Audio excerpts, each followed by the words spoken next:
লোকসভা ভোটের এখনও দিনক্ষণ ঘোষণা করেনি নির্বাচন কমিশন। তার মধ্যে প্রস্তুতির ঝড় শুরু হয়ে গিয়েছে বিভিন্ন রাজনৈতিক দলে। জেলায় জেলায় শাসক দল ও মূল বিরোধী দলগুলো ইতিমধ্যে শুরু করে দিয়েছে দেওয়াল লিখনের থেকে কার্যত এক ধাপ এগিয়ে গেল নেই স্বাভিমান পার্টি দলের রাজ্য কমিটির প্রেসিডেন্ট রবীন্দ্রনাথ রায়। এদিন তার নিজ বাসভবনে দলীয় কর্মী সমর্থকদের সঙ্গে নিয়ে সাংবাদিক সম্মেলন করেন। তিনি বলেন, 2024 লোকসভা নির্বাচনে জেলায় জেলায় প্রার্থী দিতে চলেছে এই দল। একাধিক দাবি দাবা নিয়ে এবারও রাজনৈতিক ময়দানে লড়তে চলেছে স্বাভিমান পার্টি। এদিন জলপাইগুড়ি জেলার ধূপগুড়ি থানার অন্তর্গত ঝাড়আলতা 2 নম্বর গ্রাম পঞ্চায়েতের খাট্টিমারি বাজারের নিজ বাসভবনে দলীয় কর্মী সমর্থকদের নিয়ে প্রার্থী তালিকা তৈরি এবং দলীয় কর্মসূচি সারেন রাজ্য কমিটির ভাইস প্রেসিডেন্ট। স্বাভিমান পার্টির তরফ থেকে আগামী লোকসভা নির্বাচনে আমরা প্রতিটা ক্ষেত্রেই প্রার্থী দেওয়ার চেষ্টা করব এবং এই দিয়েছি ধূপগুড়ি বিধানসভায়। সেক্ষেত্রে কতটা এবার মোটামুটি যা আশা করা যায় খুব ভালো পাবো এবং আমরা উত্তীর্ণ হব।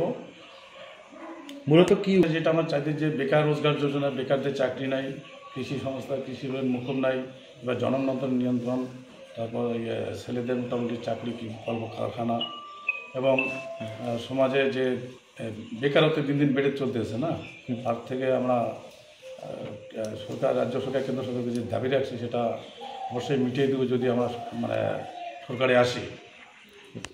এখনও সম্ভব হয়নি, তবে চর্চা চলতেছে। ঠিক সময়ে আমরা এটা বলে দেবো, কারণ আমাদের যে হাউস আছে পার্লামেন্টারি সেখান থেকে। আচ্ছা, গত নির্বাচনে আপনি নিজেও একজন ক্যান্ডিডেট ছিলেন, সেক্ষেত্রে যে ভোটের যা ফলাফল ছিল সেই নিরিখে আপনাদের এবারের যে প্রার্থী দেওয়ার যে একটা সিদ্ধান্ত কতটা এগোবে বলে মনে করছেন? আমরা এবার আশা করি কয়েকটা সিট আমরা বের করবো এবং সফল হব। মানুষের কাছে যে হারে আমরা যাচ্ছি তাতে মানুষ যেটা আমাদেরকে আশ্বাস দিচ্ছে যে না, বিকল্প একটা আমাদের লাগবেই। গতবারের মতো কি এবারও কোথাও বা গিয়ে কি আপনাদের সঙ্গে কোনো রাজনৈতিক দল যোগাযোগ করেছে? না, অনেকেই যোগাযোগ করতেছে, এখন তো এটা মুখে বলা যাবে না। এই মানুষ যাহা চাইবে সেটাই তো আমরা করতে পারবো। পরবর্তী পরিকল্পনা আপনাদের কি?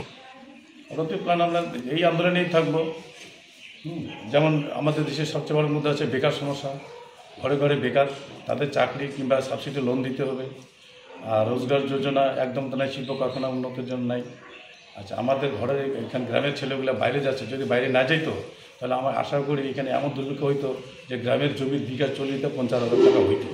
তার পুঁজিপতিরা তারা কি দিনরাত কোটিপতি হইতো, আর সাধারণ লোকেরা মাঠে মারা যাচ্ছে। আচ্ছা, এই আপনাদের যে দল, যা পিছনে ব্যানার দেখা যাচ্ছে স্বাভিমান পার্টি পশ্চিমবঙ্গ, এখনও পর্যন্ত এই দলের সম্পর্কে অনেকেই অবগত নয়, যদি একটু বিস্তারিত বলেন।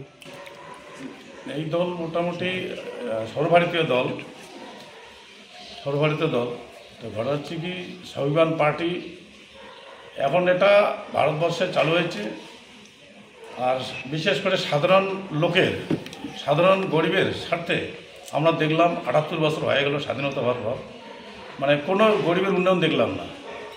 এটা এই বক্তব্যটা সকলেরই, যার জন্য আমরা স্বাভিমান, সাধারণ লোকের যে একটা মান মর্যাদার ন্যায় পাওনা, এটা অধিকার আছে। আপনাদের উচ্চ নেতৃত্ব ঠিক কোথায়? দিল্লি অফিস। আপনাদের অফিস দিল্লিতে। পশ্চিমবঙ্গে কত বছর ধরে? পশ্চিমবঙ্গে আমরা 5 বছর ধরে আছি। 5 বছর ধরে। 2014 থেকে এটা চালু হয়েছে আর অল ইন্ডিয়া। শ্রমিকের 42টার মধ্যে মোটামুটি অর্ধেকের বেশি আমরা দেওয়ার চেষ্টা করব। তার মধ্যে উত্তরবঙ্গ তো থাকবে, এটা স্বাভাবিক।